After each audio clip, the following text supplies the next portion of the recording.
उत्सव नात्यांचा. लेखिका सादर करती प्राजक्ता पाडगावकर. उत्सव नात्यांचा. आता विश्वात्मके देवे येणे वागयज्ञे तोषावे तोषो निमसन्यावे पसायदान. खांद्यावर एक एक तांब्या ऊन ऊन पाणी घेत सुमती पसायदान गुणगुणत होती. ही तिची अनेक दशकांची सवय. देवावर फारसा विश्वास नसला तरी ह्या विज्ञाननिष्ठ बुद्धीला ही प्रार्थना भावली ती कायमचीच. तिच्या कडव्या गणिक होणाऱ्या हालचाली टिपत मल्हारनी त्यांच्या कॉफीची तयारी सुरू केली. अजून तसं उजाडायचं होतं तरी दोघंही लवकर उठून सगळं आटपून कॉफीचा आस्वाद घेत सूर्योदय न्याहाळत रोज. त्यानं लगबगीनं त्याची प्लेलिस्ट देखील शफल करून ठेवली. अभंगवाणी, भीमण्णा, त्यांचे स्वर कानावर नित्यानी पडत राहावे. अजून काय हवे ना? दोन कुशाग्र बुद्धीचे वैज्ञानिक, आयुष्यभर कुतूहल जपलेले, अतिशय नावाजलेले हे सुमती मल्हारचे जोडपे अगदी आदर्शच जणू.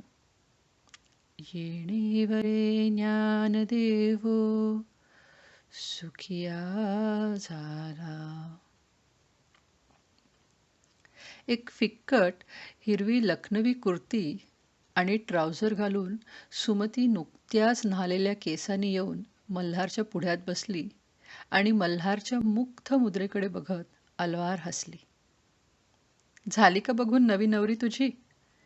सहज सुमती चिडवून गेली. हो तर, ही घे मुँह दिखाई, असं म्हणत त्याने तिच्या पुढ्यात कॉफीचा मग सरकवला. असे रोजचेच संवाद होते. आला आहे का काही मेसेज त्याचा? मध्येच कडवट होत चाललेला सूर दुरुस्त करत सुमतीने विचारलं. अगं हो, अत्यानंदाची बातमी आहे. ते दोघेही जोडीने यंदा येणार आहेत. दिवाळी इथेच साजरा करणार आहेत आणि त्यानंतर आपल्याला घेऊन आवलीला जायचं असं काहीतरी ठरवत आहेत. आवली? बंद होणार तिथलं पर्यटन तोवर. स्पिती किंवा मग निकोबार बघू असं सुचवत्या ना. बरं, तुला आजची कॉफी आवडली का? हे घानाचे ग्राउंड्स आहेत. मला त्याचे नोट्स फार सुरेख वाटले. सुमती पुन्हा कॉफीच्या नाविन्यपूर्ण नोट्सचा माग काढत गर्क झाली आणि हळूहळू तिच्या मागच्या खिडकीची तावदाने निळी केशरी होऊ लागली. डोळे बंद करून किंचित मागे मान टेकून मल्हार भीमण्णांचे स्वर कानात साठवू लागला. तुकोबांनी देखील दररोज यांच्याकडून गाऊन घेतले असते स्वतःचे अभंग, असा दैवी स्वर. तोशीन यंदा एकटा येईल का अजिबात येणार नाही असा माझा कयास होता. तर तू सांगतो आहेस दोघे येणार आहेत. छान आहे. तुझं आज अजिबात लक्ष नाही अण्णांच्या गाण्याकडे. का असा रसभंग? नाहीच आज लक्ष माझं. तरी एक बरं झालं, स्वतःच्या अहंकाराचा हाही कोम मुलाने लगोलग ठेचला. मला वाटलं होतं मला पुरता समजलाय माझा लेक. नाही, तो अजूनही तेवढाच अनप्रेडिक्टेबल आहे माझ्यासाठी. गंमत आहे नाही. आपल्याच मनातील विरोधी विचारांची, एक मन आईचं असुसून वाट पाहताय लेकराची, तर दुसरे एक दुखावलेले मन भयंकर द्विधेत, स्वीकार आणि अविश्वासाच्या प्रदेशात तळ्यात मळ्यात खेळणारं. तू ऐकतोयस ना? आणि त्या दोघांना आहेर काय देऊया? दिवाळी गिफ्ट काय आवडेल त्यांना? त्यांच्या मुलांना देखील एक एक पॉलिसी काढून दे आता तू. काल परवा झालेलं लग्न आणि इथे तू एवढा वेडावाकडा विचार करत बसली आहेस. कॉफीचे मग सावकाश विसळत मनातून अचानक सुमती कुठे मागे गेली. आपलेच मूल असते, आपले मूल आपल्याच देहातून आलेले, तरी तिथे द्वैत सुरू होतो जन्मापासून. तोशीन, तिचं बाळ. खूप पूर्वीच तिने सगळा विचार मल्हारला समजावला होता. एकच मूल हवं, त्यावर पुन्हा चर्चा नको. तिचे संशोधन सांभाळत एकाच मुलाची जबाबदारी तिला पेलता येईल असं वाटत होतं. तोशीन झाला तोच तिची 40शी येता येता. तरी तिचा देह मोहरून गेला ह्या तान्ह्या जीवाच्या येण्याने. त्याची अनुवांशिक हुशारी आणि इतर सर्व मोहक गुणांच्या जोरावर तो सतत चमकत होताच. शाळा, कॉलेज आणि पुढे परदेशात देखील.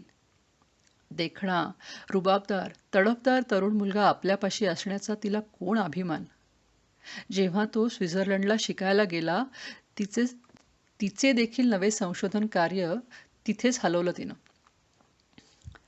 सुमती लेकासोबत जगभर फिरायला तयार होती. उत्तम वाचन, उत्तम मित्रमैत्रिणी आणि उत्तम पर्यटन असा सगळा त्यांचा नित्यनियम. दोघांनी ती 2 वर्ष मनापासून जगून घेतली.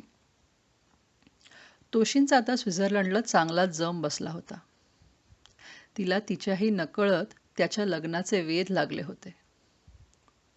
त्याच्यावर कोणत्याही परिस्थितीत आपण दबाव आणायचा नाही असं मल्हारने तिला आधीच बोलून ठरवलं होतं.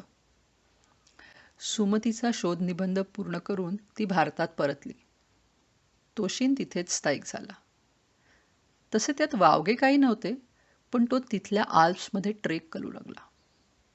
त्याचा एक गिर्यरोहक मित्र आणि तो असे दोघेच आठवडा गायब असत.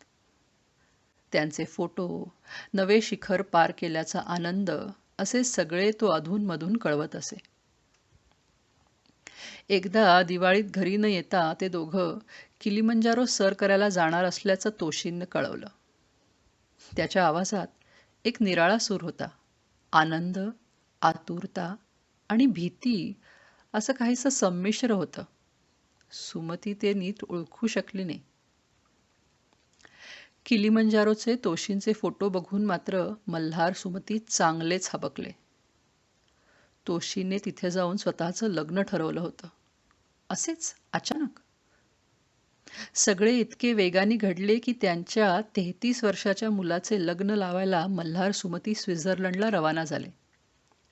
लग्न साग्रसंगीत पार पडलं तरी भारतात येऊन त्याचे काही समारंभ करावे असे मात्र त्यांना अजिबात वाटले नाही. नवा जोडा तिथेच राहणार होता. सुमतीला मात्र लागलीच परतणं इष्ट वाटलं.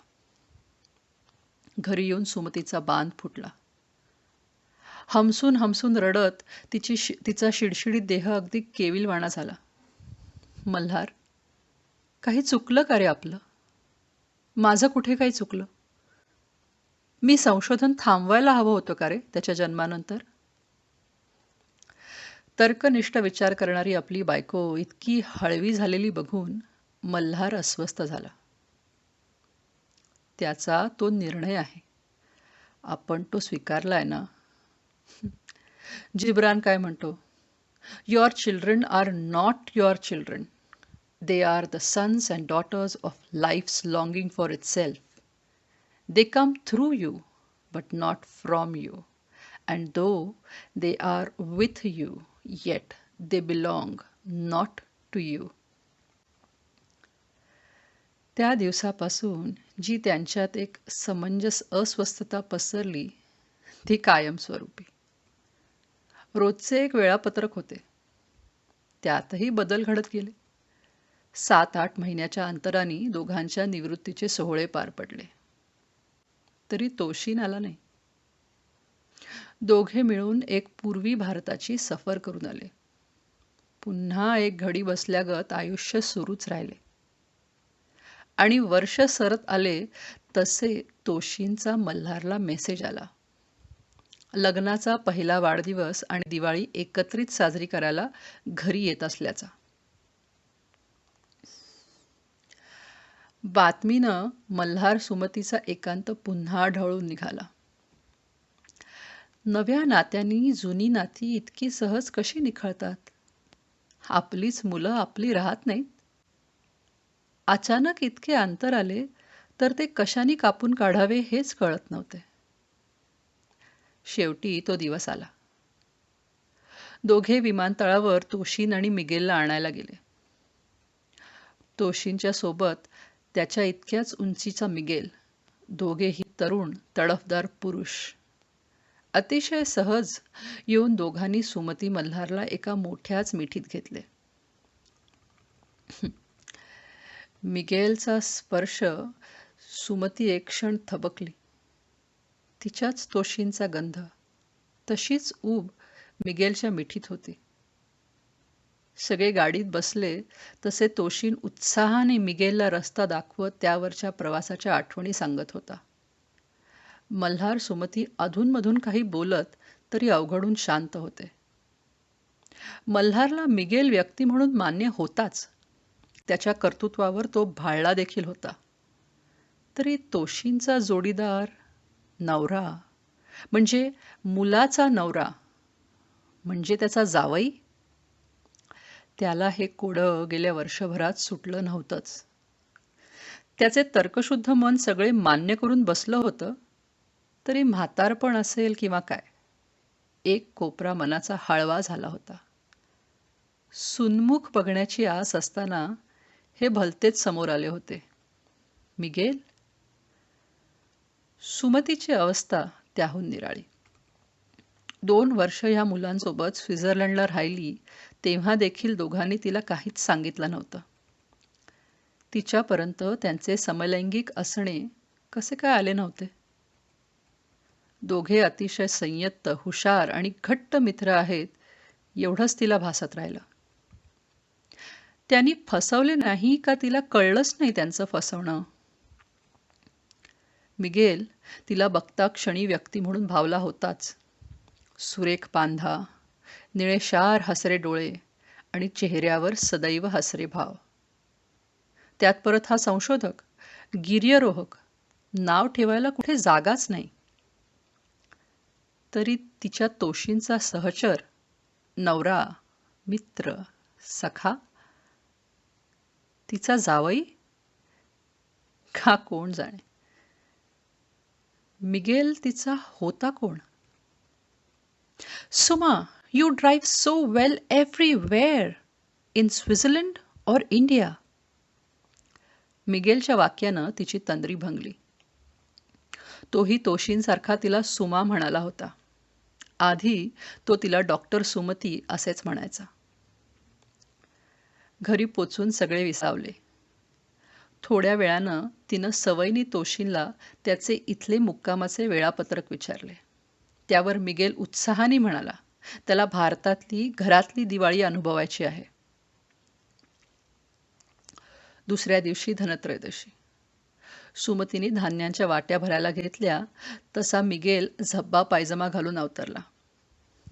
त्याची लगबग बघून मल्हारला आणि तोशिनला हसू फुटले तर सुमती थोडी सावध होती. पुष्कळ वर्षांनी ती स्वतःचीच संस्कृती अशी तपासून पाहत होती. त्यातल्या गोष्टी एका परदेशी व्यक्तीला समजावून सांगत होती. त्यातून ती सून असती तर तिने तिला काय काय सांगायचे ते मनाशी केव्हाच पक्के केले होते. पण ह्या माणसाला काय म्हणून हे सांगायचे? एक त्याचे कुतूहल म्हणून का आणखी काही? हा काय पुढच्या वर्षापासून काही कोणते सणवार करणार नव्हता का काय, कोण जाणो? मिगेल आजूबाजूचे फोटो काढत असावा असे वाटून सुमती आपले सगळे आवरू लागली. तर मिगेल काही टिपणं काढताना तिला दिसला. अगदी मनापासून त्यानं सगळं बघितलं.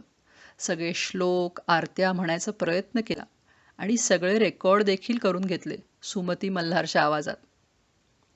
सगळे मिळून जेवायला बसले तरी प्रत्येक पदार्थ, त्याची कृती सगळं विचारत राहिला. तोशिन आणि मल्हार त्याला सगळं सांगत होते. दुसऱ्या दिवशी नरक चतुर्दशी. तोशिन आणि मिगेल अगदी 4ला उठून आले. तोशिनने लहानपणीसारखे चक्क फटाके वाजवले.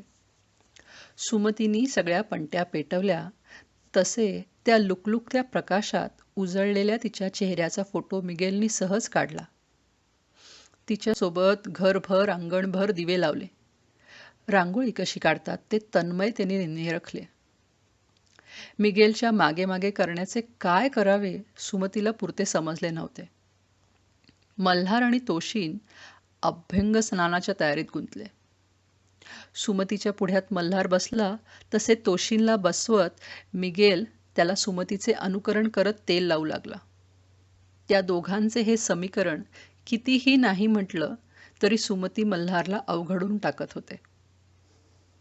एक क्षण मात्र मिगेल जेव्हा तोशीनला ओवाळू लागला तेव्हा त्या दोघांच्या डोळ्यातील नाजूक भावूक प्रेम सुमतीला दिसलं, पटलं आणि त्या क्षणी तिच्या मनातील एक गाठ सैलावली.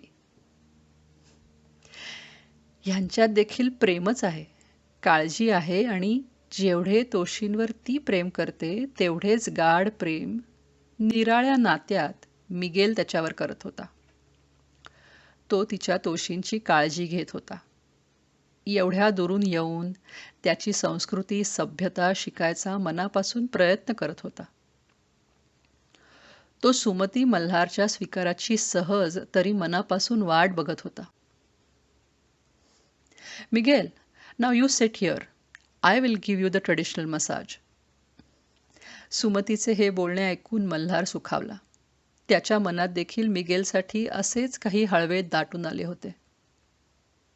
त्याला सहज तेल लावत हसत सुमती त्याला सगळे समजावत होती. त्याच्या सोनेरी केसांना सुगंधित तेल लावत होती. तोशीन दुरूनच फोटो काढत होता. दोघांचे औक्षण करून घेताना दोघेही निराळे दिसत होते तिला.